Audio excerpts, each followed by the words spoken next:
Le salon de l'automobile ouvre aujourd'hui à Paris. Bonjour Éric Revel, tout compte fait avec vous ce matin. Oui, bonjour Patrick, bonjour à tous. Alors parlons de ce mondial de l'automobile. Oui, parlons de ce mondial de l'automobile. Nous y serons en direct d'ailleurs demain matin. Ouais. Les marques de véhicules chinois font une entrée en force avec leur moteur électrique ou hybride.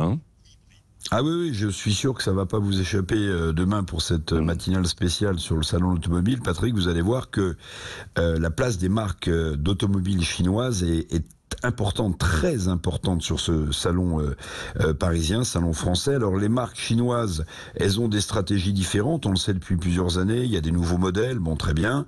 Il y a des prises de participation chez des constructeurs occidentaux, mais il y a aussi des rachats de grandes marques européennes comme Volvo, qui est passé il y a quelques années sous pavillon chinois. Mais surtout, l'automobile chinois lorgne, c'est très clair, vous allez le voir sur le salon, lorgne sur le marché européen de la voiture électrique. Oui, les voitures électriques chinoises qui dominent déjà en partie le marché. Comment expliquer ce boom alors ?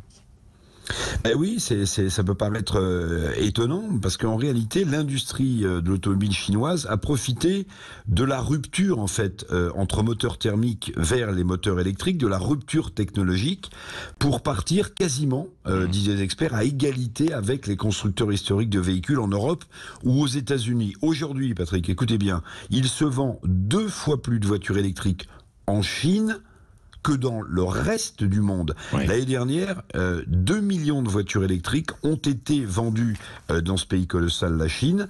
Parmi les champions chinois de la voiture, notamment électrique, il y a une marque qui ne nous dit absolument rien. C'est BYD. BYD, qui est une des marques les plus connues. Elle vend plus de voitures électriques, cette marque chinoise, que Tesla, que Volkswagen l'allemand, que General Motors l'américain. Oui. La Chine, autre chiffre plus qu'impressionnant, la Chine produit 56% des batteries électriques dans le monde. Et alors évidemment, c'est un atout considérable pour le développement qu'on nous annonce exponentiel, on verra, du secteur de l'automobile électrique. Oui, et l'Europe dans ce tour électrique, et la France ? Alors l'Europe, je regardais les chiffres, elle produit ou ne produit que 19% des véhicules électriques. Et dans ce total, quand même, la France tire son épingle du jeu, puisque sur les 19%, on en produit 8%. Si vous faites la règle de 3, vous verrez que ça correspond quand même à 42% du marché de la voiture électrique en Europe. Mais tout de même, vous voyez bien la position dominante des Chinois dans le secteur de l'automobile électrique. Ouais. Et puis d'ailleurs, on peut s'interroger. Vous avez entendu que le président Macron a annoncé une hausse de 1 000 euros des bonus électriques qui passent de 6 000 à 7 000 euros sous condition de ressources.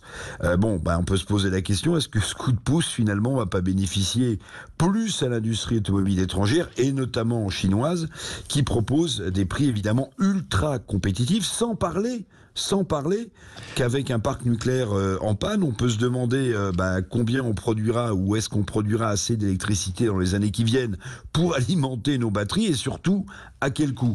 Mais j'aurais terminé par cela, Patrick, vous allez le voir demain, la terreur de tous les constructeurs mondiaux quand on parle de voitures électriques, la terreur des constructeurs occidentaux, c'est la voiture électrique du peuple. Oui, elle est chinoise évidemment, elle s'appelle la Wuling Mini EV, écoutez bien, elle vaut 4 000 € neuf.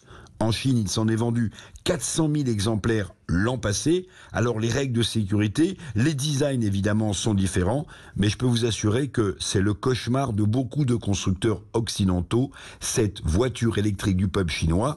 On ne sait jamais si elle arrive en Europe. Oui, et on va en parler demain matin où nous serons en direct de ce mondial de l'auto et d'Equipoto, puisqu'il y a aussi à côté Equipoto. C'est au même endroit, porte de Versailles. Nous serons sur justement le stand de autodistribution du côté d'Equipoto pour parler justement de tout ce défi